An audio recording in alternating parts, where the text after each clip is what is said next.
डोंबिवली महापालिका हद्दीत एक नवा प्रकार समोर आला आहे। महानगरपालिकेची खोटी कागदपत्रे सादर करत महारेराचे प्रमाणपत्र मिळवणाऱ्या 65 इमारती कारवाईच्या फेऱ्यात सापडल्या आहेत। मुंबई उच्च न्यायालयाने दिलेल्या आदेशानंतर डोंबिवलीतील त्या इमारती जमीनदोस्त होणार आहेत। हा प्रकार हजारो कुटुंब रस्त्यावर आणणार आहे। यासाठी राजकीय पक्ष देखील मोठ्या प्रमाणात या बेघर होणाऱ्या रहिवाशांच्या पाठी उभा राहिला आहे। महापालिकेने जर या 65 इमारतींवर कारवाई करताना महापालिका अधिकाऱ्यांवर कारवाई न करता एकाही इमारतीवर कारवाई केली तर आम्ही राष्ट्रवादी काँग्रेस पक्षाच्या वतीने कल्याण डोंबिवली महानगरपालिकेच्या मुख्यालयासमोर आमरण उपोषण करणार। डोंबिवली पश्चिम येथील कोपर भागात असलेल्या साई गॅलेक्सी या बहुमजली इमारतीमधील रहिवाशांची याचिका उच्च न्यायालयाने फेटाळल्यानंतर हाच न्याय इतर सर्व इमारतींना आपोआप लागू होणार आहे। त्यामुळे या इमारतीसह अन्य इमारतींमधील रहिवासी हवालदिल झाले आहेत। लाखोंचे कर्ज घेऊन घर विकत घेतले। घर घेण्यासाठी राष्ट्रीयकृत बँकांनी कर्ज दिले। पंतप्रधान आवास योजनेचा देखील लाभ मिळाला। त्या घरांना महानगरपालिकेचा टॅक्सही लागलेला आहे। असे असताना आमच्या इमारती अनधिकृत असल्याचे जाहीर करत आम्हाला रस्त्यावर आणण्याचे प्रयत्न सुरू आहेत। आमची फसवणूक करणारा बिल्डर मोकाट फिरत आहे, मात्र आम्हाला न्याय नाही, अशी आर्त विनवणी या संकटात सापडलेल्या रहिवाशांनी केली आहे। KDMCची खोटी कागदपत्रे सादर करत महारेराचे प्रमाणपत्र मिळवणाऱ्या साई गॅलेक्सी इमारतीमध्ये 160 कुटुंब राहतात। अनधिकृत बांधकामे म्हणून घोषित केलेल्या 65 इमारतीमध्ये जवळपास 6,500 कुटुंबांचे वास्तव्य आहे। साई गॅलेक्सी इमारत 3 विकासकांनी एकत्रित येऊन 2019 मध्ये बांधली आहे। घरं विकत घेणाऱ्या रहिवाशांना अधिकृत कागदपत्रे असल्याचे सांगून त्यांना ही घरे 25 ते 35 लाखाच्या किमतीत विकासकाकडून विकण्यात आली आहेत। मात्र या अनधिकृत घरांना 2023 मध्ये ही घरे अनधिकृत असल्याची नोटीस पहिल्यांदा प्राप्त झाली। या संदर्भात नगरपालिकेत चौकशी करण्यात आल्यानंतर रहिवाशांना समजूत काढणारी उत्तरे दिली गेली। मात्र या इमारतींवर कारवाईची टांगती तलवार आता लटकली आहे। या रहिवाशांनी आम्ही जायचे कुठे हा प्रश्न राजकीय व्यक्ती तसेच प्रशासनासमोर उभा ठेवला आहे। यात दोषी असलेला अधिकारी वर्ग व बिल्डर मोकाट आहे। मात्र रहिवाशांनी करायचे काय असा प्रश्न निर्माण झाला आहे। एकंदरीतच या प्रश्नामागे रहिवाशांचे म्हणणे काय ते आपण पाहूया।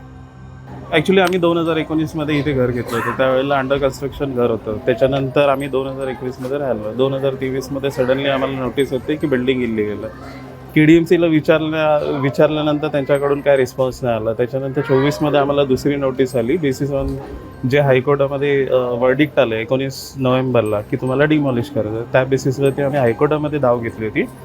स्टार्टिंगला आम्हाला 3 फेब्रुवारीपर्यंत स्टे भेटला होता, बट स्टे नंतर कालची आमची फायनल वर्डिक्ट जी आली किंवा जो निकाल आला त्याच्यामध्ये हायकोर्टामध्ये आमची जी केस आहे ती त्यांनी रिजेक्ट केली, स्टेटिंग की ऑलरेडी जी केस क्लोज झाली त्याच्यावरती तुम्ही काय करू शकत नाही। आणि या सगळ्यांमध्ये जी चुकी आहे ती ॲक्च्युली घर मालकांची आहे, कारण त्यांनी जी घरं घेतली ती स्वस्तात घेतली, कमी खर्चामध्ये घेतली, किंवा ही जी फसवणूक जी झाली त्याच्यामध्ये बाकी कोणाचं नाव असं आलं नाही की बिल्डर असतील किंवा KDMC असेल, ते न करता डायरेक्टली पूर्ण जो ब्लेम आहे तो आमच्यावर।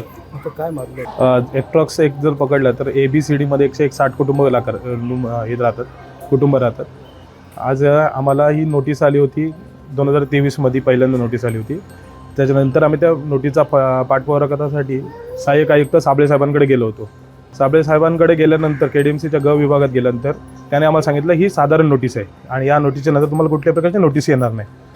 तर त्याने आम्हाला अश्युअर केलं होतं आणि आम्ही त्यांना त्या नोटीसचा उत्तर म्हणून एक डॉक्युमेंट मागितलं होतं की या नोटीसमध्ये जे डॉक्युमेंट्स हे केलेत, जे नंबर दाखल केलेत ते आम्हाला ते द्यावं।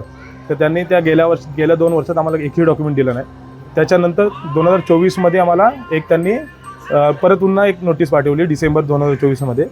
मग आम्ही त्या नोटीसवर जे हे डॉक्युमेंटचे नंबर दिले होते, ते कलम दिले होते, त्याची मागणी केल्यानंतर आम्हाला KDMC कडून अनधिकृत आम्ही 3 वेळा अर्ज केलं होतं।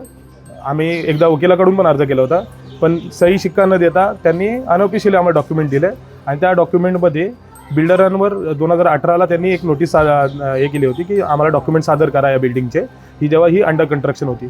त्याच्यानंतर 2019मध्ये त्या बिल्डिंगचे डॉक्युमेंट सादर केले नाहीत म्हणून बिल्डरांवर मानपाडा पोलीस स्टेशन येथे कंप्लेंट दाखल झाली होती. त्याच्यानंतर मग 2020ला मी स्वतः रूम घेतले. म्हणजे तेव्हा पण आम्हाला बिल्डरांनी सांगितलं नाही की बाबा या रूमवर असा नोटीस आल्यात किंवा हे केलं आहे. ते आम्हाला न सांगता आम्हाला लिगलाईज दाखवलं, सगळं डॉक्युमेंट होईल. त्याच्यानंतर सगळ्यात महत्त्वाचा सरकारचा फ्रॉड केला आहे तो म्हणजे प्रधानमंत्री आवास योजना. आज माझ्या 160 कुटुंबापैकी 100 कुटुंबांना प्रधानमंत्री आवास योजना मिळाली आहे.